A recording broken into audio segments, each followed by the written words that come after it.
tardes, ¿cómo están? Bienvenidos. Un gusto presentarles a la abogada Carolina H., referente de Ciudadanos, el proyecto de Ernesto Talvi en Montevideo, que nos va a acompañar hoy como panelista invitada. Mira el tema que tocó justo hoy, Carolina. Los últimos atracos violentos a cajeros y redes de cobranza. Repasemos primero este tape, si les parece.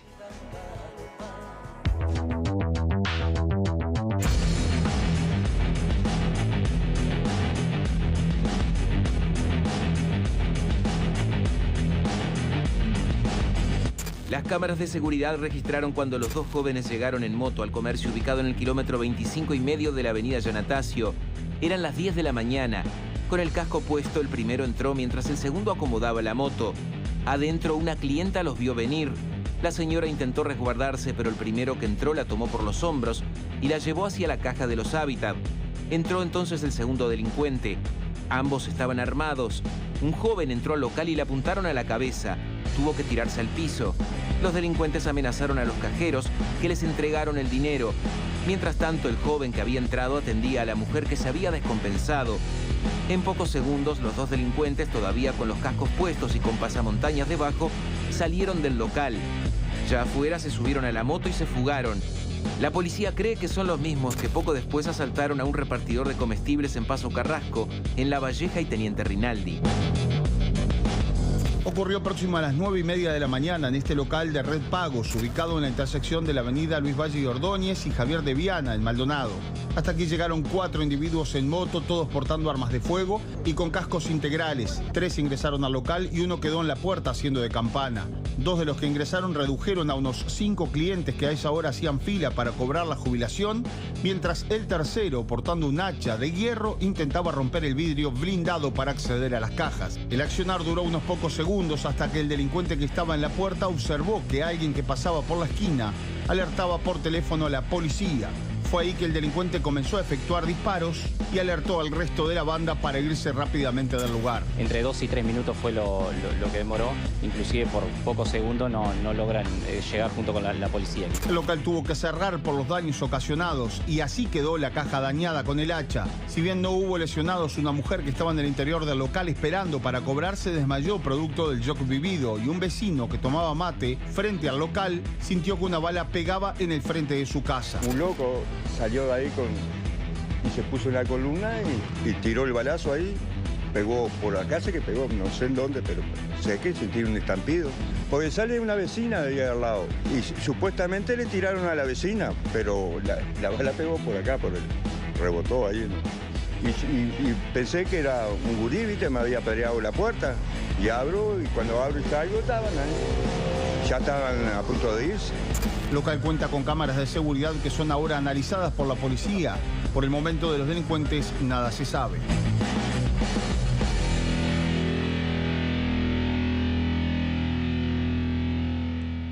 Bien, tiempos violentos. Vamos a intentar darle hoy otra perspectiva y es, sobre todo después de ver esto, de saber la violencia, si estás ahí, si sos un cliente, la señora que se desmayó después, producto del shock que vivió, cuáles son, desde la perspectiva justamente de las víctimas o testigos presenciales involuntarios, qué secuelas deja eso.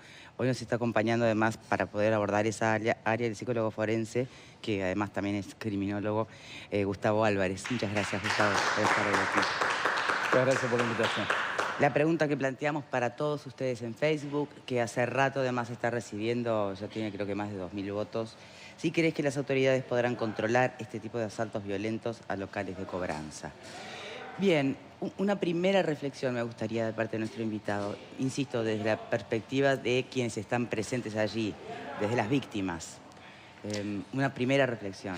Y bien, primero, siendo muy genérico, es que el asistir a una situación violenta genera consecuencias que tiene muchas variables de acuerdo a la estructura de personalidad de la persona, al monto de agresividad en la cual se ha visto involucrado, a la continentación familiar y otros etcétera más, pero que hay consecuencias. Porque uno tiende a pensar que la víctima es la única que va dirigido el delito hacia ella. No, no es así. Hay víctimas primarias, víctimas secundarias y eventualmente algunos autores hablan de víctimas terciarias. ¿Quiénes vendrían a ser la sociedad en su Las conjunto? víctimas secundarias, por ejemplo, esta señora, que si bien no era dirigida hacia ella la actividad delictiva, participa en forma más o menos pasiva, no tan pasiva diría yo, pero también todos los que están allí que no tienen una participación activa como esta señora. Entonces se le puede generar lo que se llama un trastorno por estrés postraumático y que autores últimamente ya están manejando más con el concepto de daño psíquico, que es cuando un hecho dañoso, imprevisto en la vida, en la historia de vida de cada uno de nosotros, puede llegar a desestabilizar en forma permanente, reitero, permanente o circunstancial el equilibrio y hacernos impedir el gozar de la vida como lo veníamos haciendo con anterioridad. Y también más por allá, de probar con menos peligro psíquico, pero con lo que te puede cambiar la perspectiva hasta en valores, ¿no? Terminar siendo víctima secundaria, ni que hablar primaria de hechos como estos. Hacha, ¿ustedes ven el hacha en el video? Carolina, ¿empezás? ¿Te parece? Bueno, cómo no. No, evidentemente hay una situación de descontrol, ¿no? La violencia es cada vez mayor, los recursos son cada vez mayores y los resultados son cada vez peores. Yo creo que es un tema que da toda la impresión, por lo menos, que se fue de las manos. Eso por un lado. Y por el otro lado, vemos que no hay una real aceptación del problema por parte de las autoridades que tendrían que mirar el problema a los ojos para buscarle una solución real. Porque más allá de algunos casos puntuales que últimamente estamos viendo bien encarados, es como que se sigue negando la inseguridad o se sigue negando la dimensión real del problema. Fundapro hace poco, hace bien poco, hace unos días, publicó las últimas cifras y el récord que ya teníamos va creciendo y va creciendo. En los homicidios tenemos más de...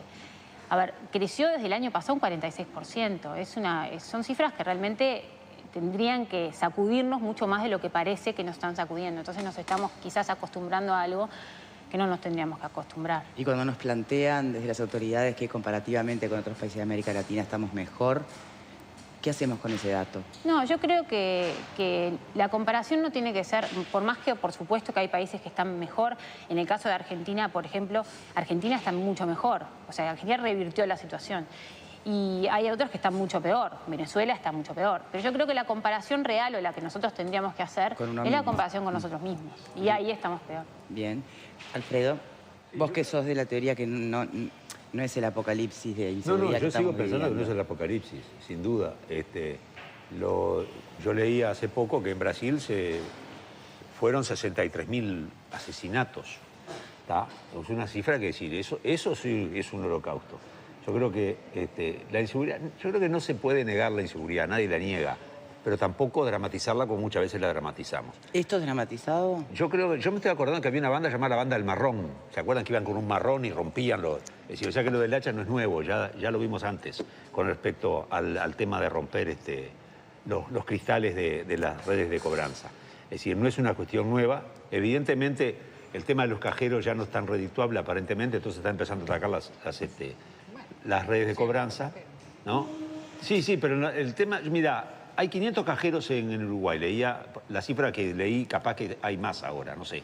Y hubo 67, si no me equivoco, intentos de robo, creo que hubo 20 y pico que fueron exitosos 30. Y cerca de 40 y algo, 30 y pico, 40 que no fueron exitosos.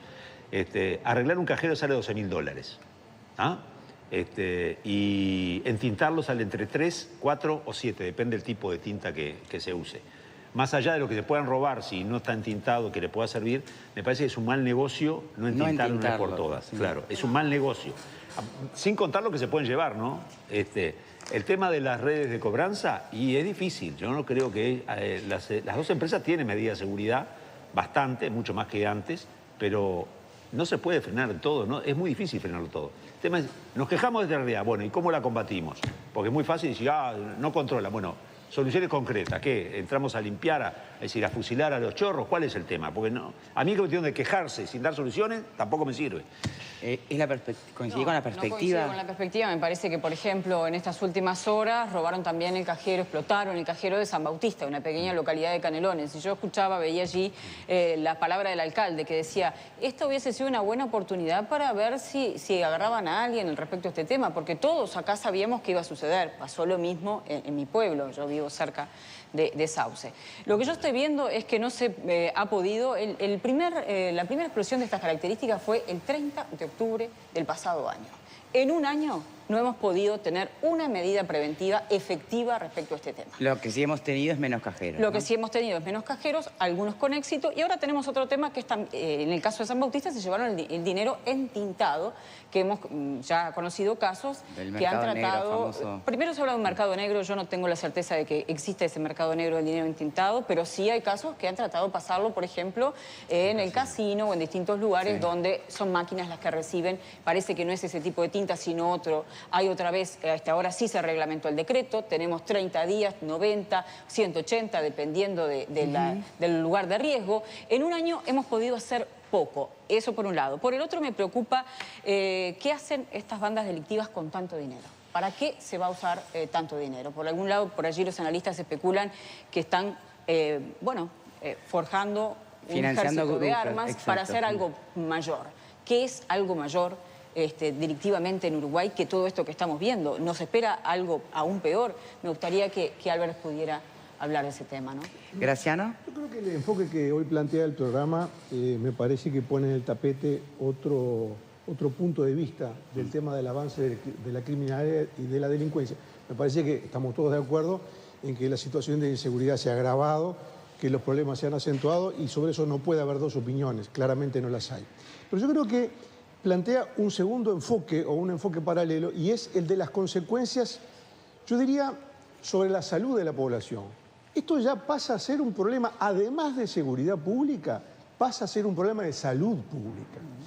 Multipliquemos solamente los asesinatos. En un año creo que son 400, ya deben andar cerca de 400, o si anualizamos la cifra, van a andar cerca de 400. Son muertes violentas que son absolutamente imprevistas e imprevisibles por la familia. Imaginemos, multipliquemos por cada asesinado, digamos, el círculo más cercano de amigos, de familiares. El duelo de la gente alrededor. Claro. Multipliquemos eso. Sumemos en esa columna de damnificados y que pasan a tener problemas psíquicos, claramente, porque a uno le matan un hijo, un hermano, un familiar, no queda estable psíquicamente. Agreguemos a eso las personas que son víctimas de delitos violentos, o los que son víctimas secundarias, como decía el psicólogo Álvarez, por ejemplo. Bueno, eso, al final del año, son una cantidad impresionante de personas. Deben ser decenas de miles de personas las que entre el 1 de enero y el 31 de diciembre de cada año tienen que ir al psiquiatra, tienen que ir al psicólogo, tienen que consumir psicofármacos, no pueden dormir de noche, se asustan porque están en moto, no pueden salir, dejar la casa tranquila, vacía, porque saben que le va a pasar algo. Bueno, se ha convertido en un problema de salud pública. En un país que tiene 3 millones y poco de habitantes, que a la crisis de inseguridad se le agregue la crisis paralela de salud pública, genera una inestabilidad emocional y social que nunca se había visto en Uruguay, nunca se había visto. Si uno quiere ir para atrás y buscar, digamos, elementos organizados del crimen, del delito en la historia del país, que hayan causado estragos de esta magnitud, tiene que remontarse muchas décadas atrás. Estoy hablando de bandas organizadas para cometer delitos, no de delincuentes sueltos, sino de bandas organizadas para cometer crímenes.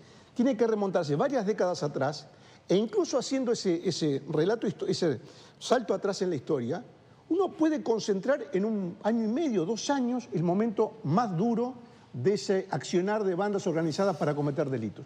Ahora llevamos mínimo 7, 8 años de incremento constante, año tras año, de hurtos, de rapiñas, de asesinatos.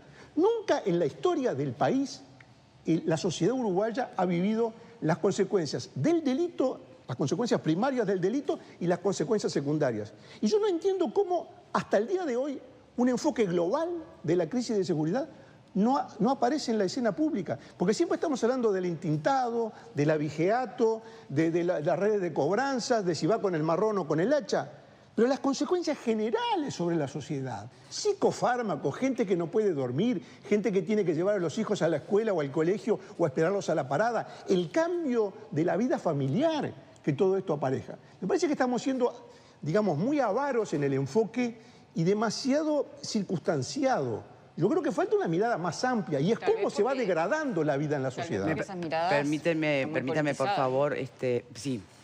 Sobre eso me gustaría ir en el próximo bloque. Pero una reflexión de nuestro invitado antes de la pausa. De lo que ustedes han estado hablando, yo coincido con la mayoría de las cosas. La cuestión es que una política de seguridad es una concatenación de eslabones, donde, y ahí me permite una discrepancia o agregar algo, donde la política educativa es fundamental. Pero la política educativa en donde, si hay personas que realmente, esto suena duro, pero es constatación científica, si hay personas que no tienen la capacidad para hacerse cargo de la patria potestad, el Estado tendría que asumir esa responsabilidad. Claro está, tratando de hacerlo mejor o evitando el daño y no profundizando el daño como a veces ocurre. Eso es una de las cosas.